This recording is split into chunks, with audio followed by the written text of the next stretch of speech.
What's up, everybody? This is Chu. Welcome to Hmong Peeps Show, podcast number 2. Today is December 18th, 2014. It's a Thursday.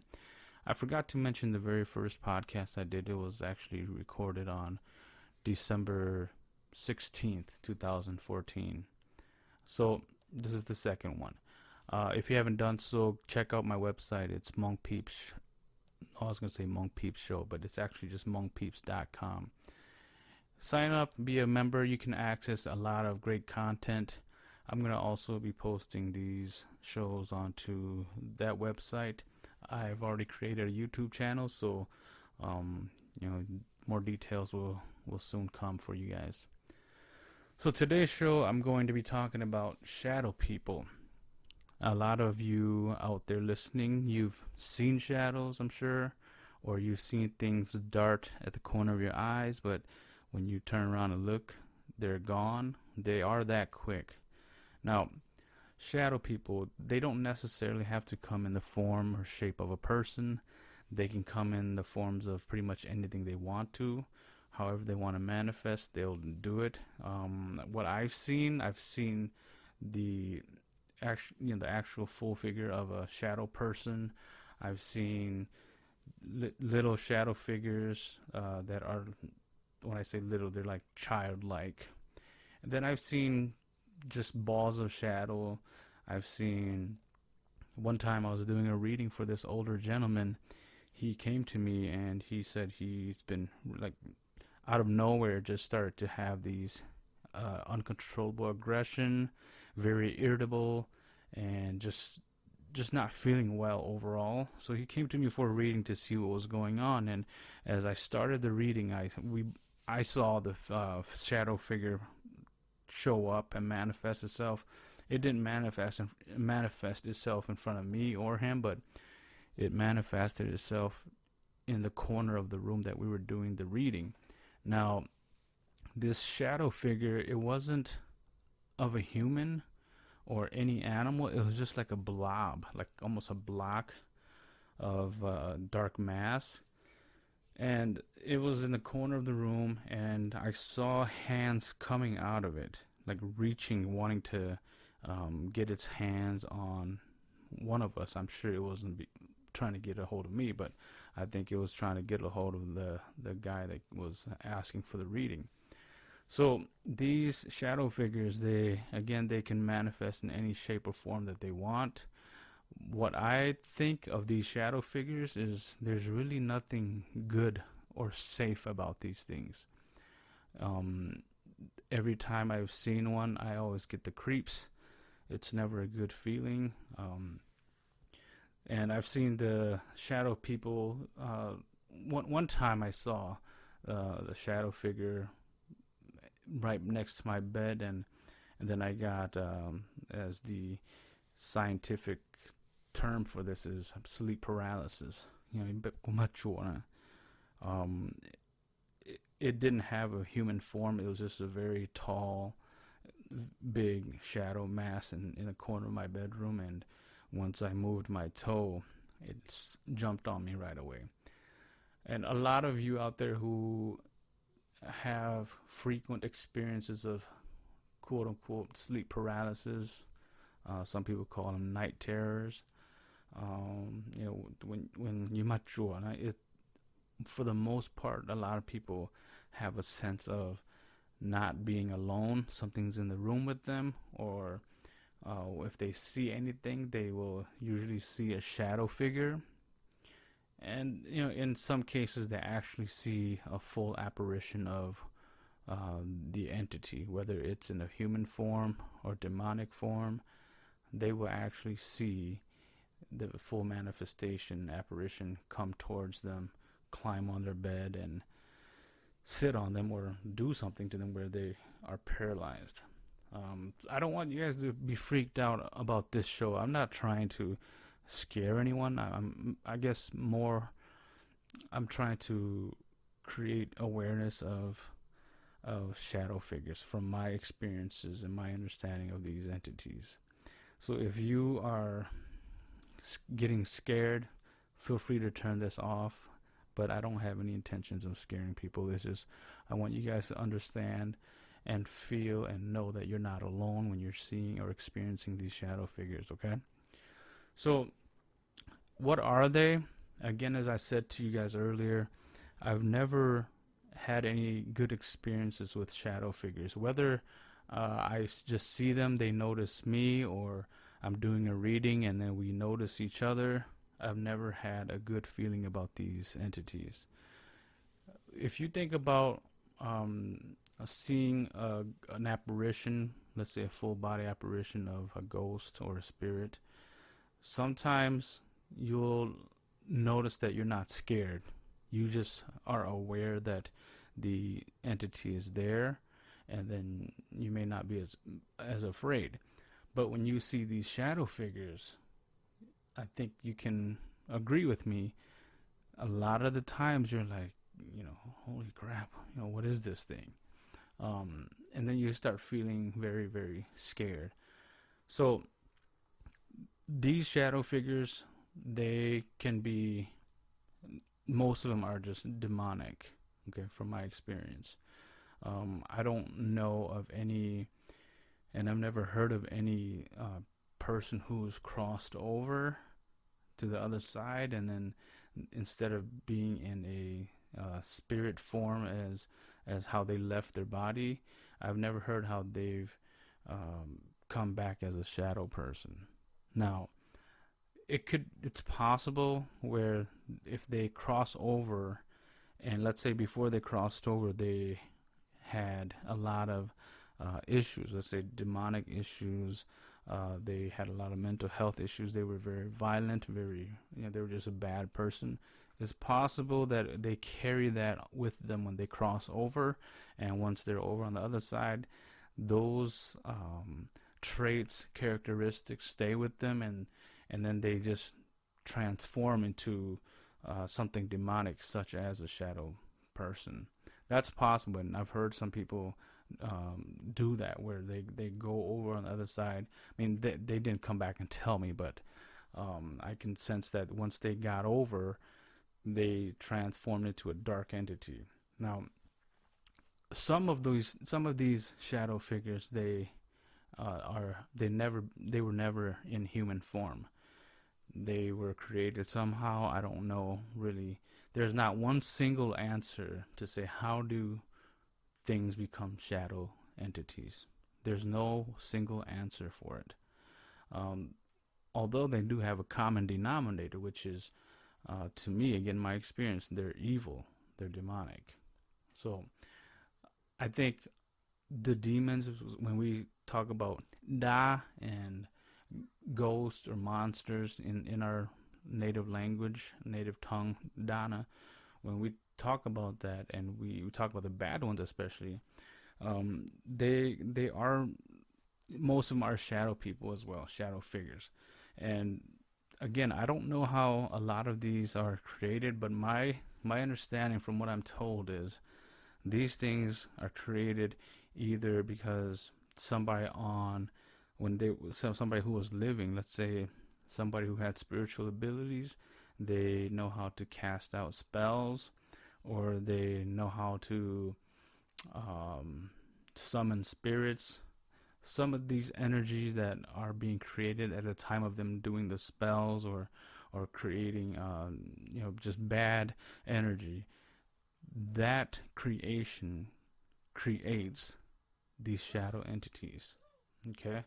And a lot of these, again, when I said to you guys earlier, some people who, when they pass over and then they turn into a dark entity or a shadow figure, again, it's all that negativity that they carried with them. It grows, and then all of a sudden they just become nothing but negativity. And then we have hauntings, we have poltergeist activity, because of these bad energy that they carry with them onto the other side. So that's what shadow figures are, from my understanding. I'd be interested in what you guys can share with me as far as like the shadow figures that you guys have encountered. Let me know what that's been like, I'm sure it wasn't pleasant. So my next area I want to cover is, where do they come from? I kind of covered it already, but these shadow figures, a lot of them, believe it or not, they're not really inside homes. They come into homes.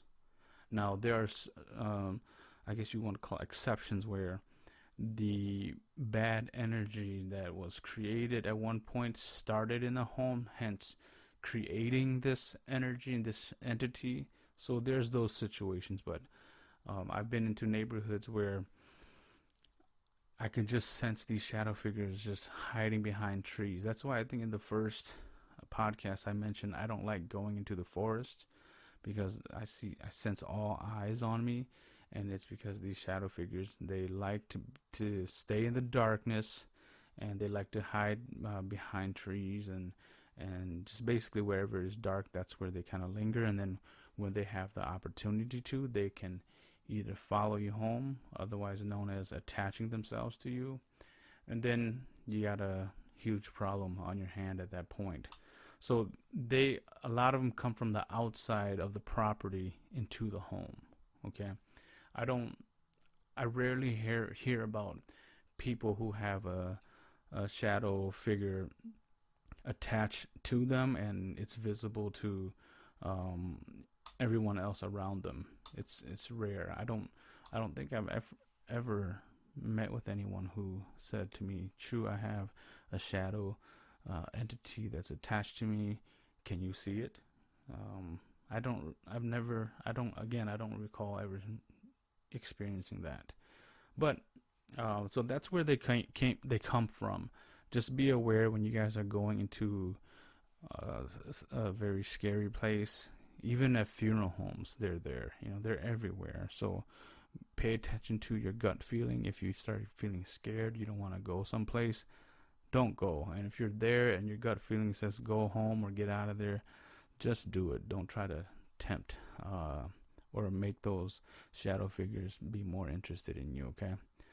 So another thing I want to cover is, when do they appear? I kind of spoke about that too. They usually appear, interestingly, they usually appear to a single person. It's rare that they appear to a crowd of people, and they like appearing at night. Now, why do they appear at night? I think that there is truth to the power of light.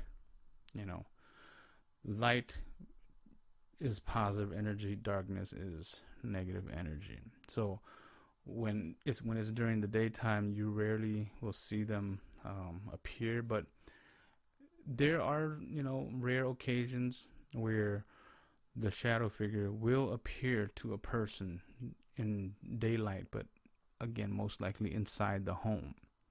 And when they do appear, most of them I should say, that I've heard about, are very violent, and they have very, very bad intentions. So you will feel safer during the day, and I think that's a general feeling for a lot of people. It's like when the sun goes down, it's time to go home. That's what I think. I don't really like to be outside at nighttime. So why do they mess with the living? That's a question I wanted to cover. So they mess with the living because for a lot of folks, I've mentioned this to many, many people, they usually appear and mess with people who don't have faith in a higher power.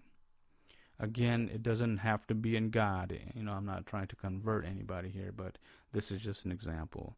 So people who don't have like a strong faith-based, these shadow figures tend to target those people the most, and they like to feed on fear. So when they do something and you notice a strange activity, a paranormal activity, and they notice that you notice them, then that's when they'll say, okay, now we can have some fun. And to them, it's fun because they like to scare people, hurt people, I mean, I've heard of cases where they've actually killed people. So be very careful about these shadow people, okay? Um, Another reason why they mess with the living is because sometimes the living come into their space, you know? So imagine, let's say you have your own home, and then somebody tries to come and take over. Of course, you're not going to be you're not going to be happy. You're going to be upset.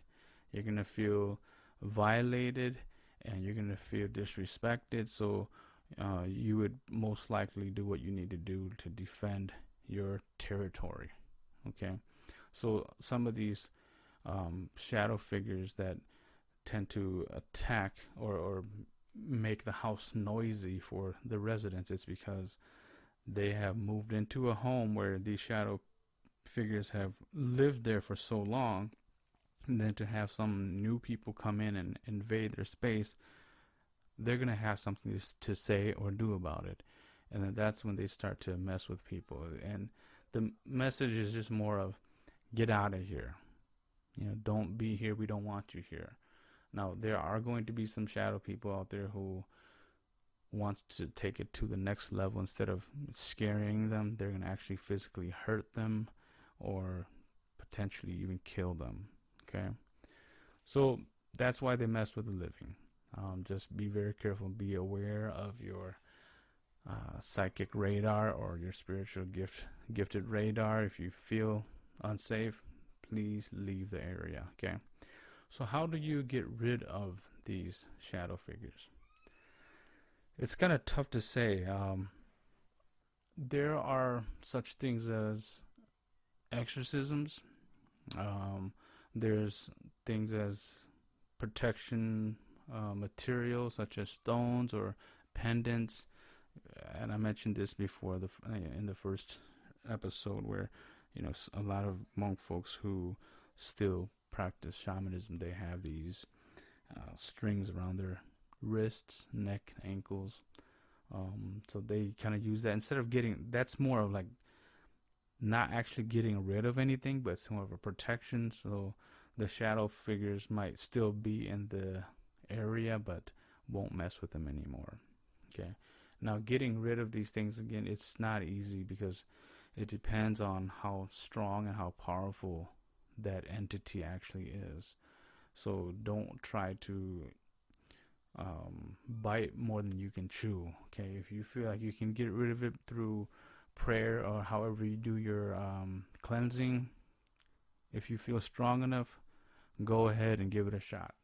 But if you feel fear or you feel like, oh, this is not gonna, I'm not strong enough, it's okay to lose that battle. Okay, don't let it hurt your ego. Drop your ego. It's better to be safe than sorry. Okay, so that's how some people get rid of these shadow figures. But some shadow figures, like I said, they are very strong, and you're just not gonna want to mess with them. I just don't get why some people, not a lot of Hmong people, but a lot of white people,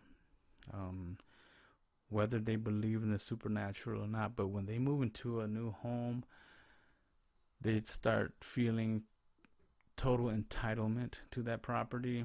And I guess on the physical realm, okay, you bought it, you're entitled to own it, but we can't forget that there's also that spiritual realm.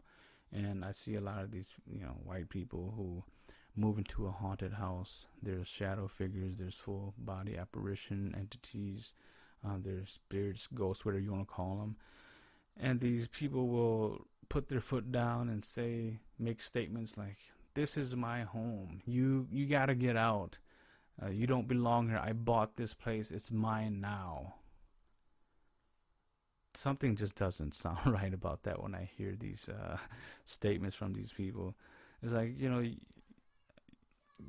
you're invading somebody's space or something's space, so why would you want to try to kick them out? They should kick you out, so but I've seen some situations where people would either call up a priest, a pastor, a shaman to come to the home, bless the home, cleanse the home, and most of the time that works. Now, some of these people who are able to cleanse and remove these bad spirits or shadow people, some of them are humble enough to know that they don't have the power to do it, and the good ones will tell the residents, hey, I don't have the power to do this, so you're gonna have to look somewhere else. Those are I respect those people a lot more, because imagine this: if somebody who came to your house who's a spiritual person and they tried to get rid of these entities in your home who's bothering you, and they can't do it, but they don't want you to know that they can't do it because it might tarnish their reputation, and then they tell you, hey, I got rid of these things, you're good now, and really they're keeping it to themselves that I don't think I did a good job, or I don't think I accomplished what I wanted to accomplish today. That just means you've been misled, and then you have false hope. That person leaves and these activities start to happen again. That's not fair to the person who's seeking help. Okay, so for those of you who are listening who are hoping to be one of these spiritual person who can spiritually clean properties, houses, or if you feel like you're gonna, your spiritual calling is to go fight demons, be real with people, okay? Be honest with people. If you cannot do the job because you don't have the ability or the power to do so, let those people know. And it's okay to say, I can't do this one. But as you leave the people that's seeking for help, I think it would also be a good idea to let them know that even though you can't do it, you can find someone or help them find someone who can help that family or that person. Okay, don't leave them hanging, because those people who sought you for help, they're really looking for help, and I don't want those folks to end up feeling let down or hopeless. Okay, so that's how some of these shadow figures can be cleansed or removed, is to ask and seek for a shaman, seek a spiritual person, a pastor or a priest, and they let them come in and do their thing. I haven't had an experience of getting sleep paralysis or experiencing night terrors for a long time, and I want it to be that way, because my memories of it is not fun. It was never fun. But I still do see shadows in my house on a nightly basis, to be honest with you. And while they're there, they haven't done anything to really bother me, but more of they notice that I'm there, and I notice that they're there, but as I notice that they notice me, of course I say my prayer of protection, and things nobody's really bothering anybody. But if it were to be a situation where I felt very threatened because of something physical that was done to me, then that's another story, and that will escalate to another level where it's going to require more than just your regular prayer protection. And I've done cleansing of houses, homes where there's unwanted spirits around, and those are never easy to do. They take a lot of energy out of me, but it's part of the job. When I go in there and I do my prayers and try to help the family, man, it's expected, for me at least, it's expected that once I'm done with this, I'm going to be very exhausted. I'm going to need some time off and to really rejuvenate myself. So don't be surprised if one day you are called to go help somebody, to spiritually cleanse them or their house, that you come back from that session and you feel very drained. It's a normal thing to experience. Okay, so don't get all freaked out. It's supposed to happen. I don't know if anybody out there can honestly say I never get drained after I do something like that. So I mean, if you are one of those people, maybe you can teach me a thing or two on how you are able to do those type of sessions and still come out feeling energized.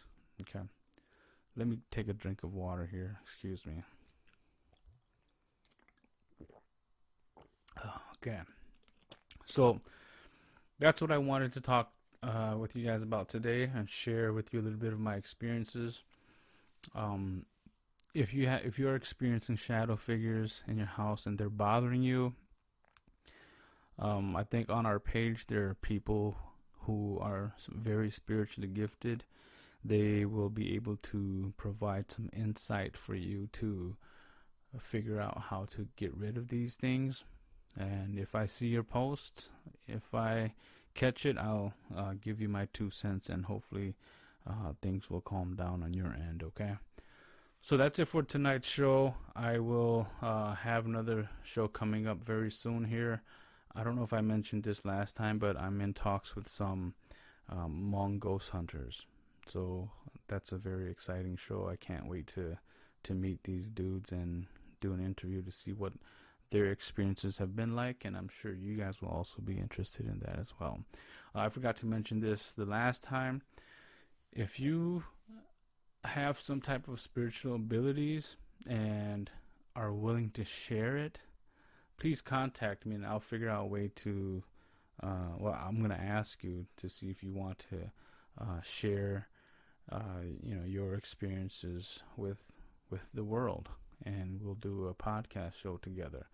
I'm not doing this podcast to just hopefully secure like a very A-list person to come onto the podcast, because I think there are many people out there who are A-list quality, but they're just very, very quiet. And I would rather talk to those people, because those people tend to not have an ego, and they're probably most likely easier to work with. So if you have a special spiritual talent or skill and you want to share it with the world, feel free to send me a private message. Contact me either through my Facebook, or you can email me at hmongpeeps@gmail.com, and let's have a conversation and see where we can take this. All right, folks, thanks for listening to me, and we will talk soon again. Have a good night. Bye.